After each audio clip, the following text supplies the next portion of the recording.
Assalamualaikum warahmatullahi wabarakatuh.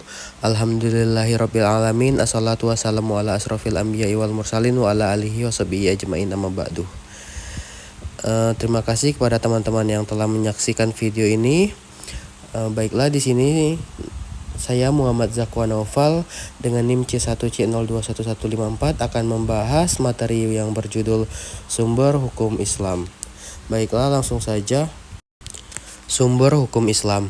Sumber hukum Islam yang telah disepakati kebanyakan ulama ada 4, yaitu Al-Quran, Sunnah, Jima', dan Qiyas. Sebagaimana tertuang dalam Quran Surat An-Nisa ayat 59, sumber hukum Islam adalah referensi utama yang digunakan untuk menetapkan dan mengatur kaidah-kaidah hukum dalam sistem hukum Islam. Ada 4 sumber utama yang membentuk dasar hukum Islam, masing-masing dengan perannya sendiri dalam membentukan dan penerapan hukum. Yang pertama itu Al-Quran. Al-Quran ialah kalam Allah.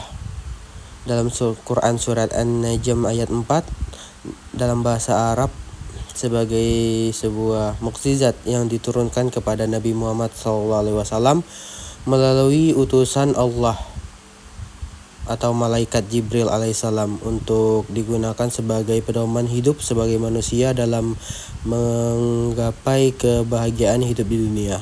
Yang kedua itu ada sunnah. Sunnah ialah ucapan atau kauliyah, perbuatan fi'liyah, serta ketetapan tarikiyah Nabi Muhammad SAW yang merupakan sumber hukum Islam kedua setelah Al-Quran. Selanjutnya di sini jima'. Jima' adalah kesepakatan para mujahid dalam suatu masalah setelah wafatnya Rasulullah SAW terhadap hukum syara' yang bersifat praktis dan merupakan sumber hukum Islam ketiga setelah Al-Quran dan Sunnah. Selanjutnya Qiyas. Qiyas menurut bahasa ialah pengukuran sesuatu dengan yang lainnya atau penyamaan sesuatu dengan sejenisnya. Sedangkan menurut terminologi, definisi Qiyas secara umum adalah suatu proses penyikapan kesamaan hukum suatu kasus yang tidak disebutkan dalam suatu dalil, baik di Al-Quran maupun Sunnah, dengan suatu hukum yang disebutkan dalam dalil tersebut karena ada kesamaan dalam alasannya atau ilat. Baiklah, di sini selanjutnya urutan pengambilan hukum Islam. Sumber utama Al-Quran adalah sumber utama dan tertinggi dalam hukum Islam. Setiap aturan atau hukum yang ada di dalam Al-Quran dianggap sebagai hukum yang wajib diikuti oleh umat Islam. Sumber kedua, Sunnah, adalah segala ucapan, tindakan, dan persetujuan Nabi Muhammad SAW yang berfungsi sebagai penjelasan dan penafsiran dari Al-Quran. Sumber ketiga, Ijma', adalah konsensus atau kesepakatan para ulama pada suatu masa tertentu mengenai suatu masalah hukum Islam. Ijma' digunakan sebagai dasar hukum jika tidak ada teks yang jelas dalam Al-Quran dan Sunnah. Sumber keempat, Qiyas, adalah proses penarikan kesimpulan hukum dengan cara membandingkan kasus yang baru dengan kasus yang sudah ada dalam Al-Quran atau Sunnah yang memiliki kesamaan dan sebab. Baiklah, selanjutnya mukjizat Al-Quran.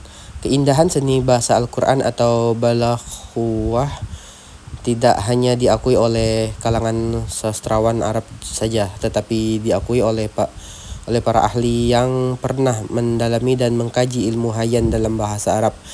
Kebenaran pemberitaan Al-Quran tentang keadaan yang terjadi pada abad-abad yang silam dan kisah-kisah pemberitaan Al-Quran tentang hal-hal yang akan terjadi pada masa datang juga merupakan kebenaran yang tidak terbantahkan. Kandungan Al-Quran banyak memuat informasi tentang ilmu pengetahuan yang tidak mungkin diketahui oleh seorang ummi yang tidak pandai membaca dan menulis, dan tidak ada sesuatu perguruan atau lembaga pendidikan yang mengajarkan saat Al-Quran diturunkan. Selanjutnya, fungsi dan peran Al-Quran.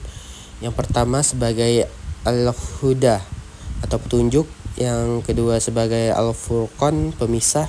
Yang ketiga sebagai asyifa atau obat. Yang keempat sebagai al-mauizah, sebagai nasihat.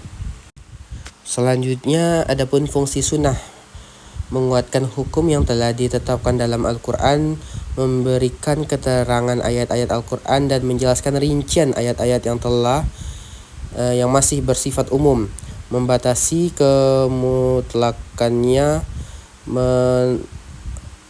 mengkhususkan keumumannya, menciptakan hukum baru yang tidak ada dalam Al-Quran. Selanjutnya adapun fungsi ijma'. Yang pertama sumber hukum. Ijma' berfungsi sebagai salah satu sumber hukum Islam yang sah dan diakui. Yang kedua penyelesaian kontroversi. Ijma' membantu penyelesaian perbedaan pendapat di antara para ulama atau fuqaha. Yang ketiga peneguhan hukum. Ijma' memperkuat dan mengukuhkan suatu hukum. Yang keempat konsolidasi. Ajaran Islam mengurangi potensi perpecahan atau perbedaan pendapat. Yang kelima dasar legitimasi. Keputusan yang diambil berdasarkan ijma' dianggap memiliki legitimasi dan otoritas yang kuat.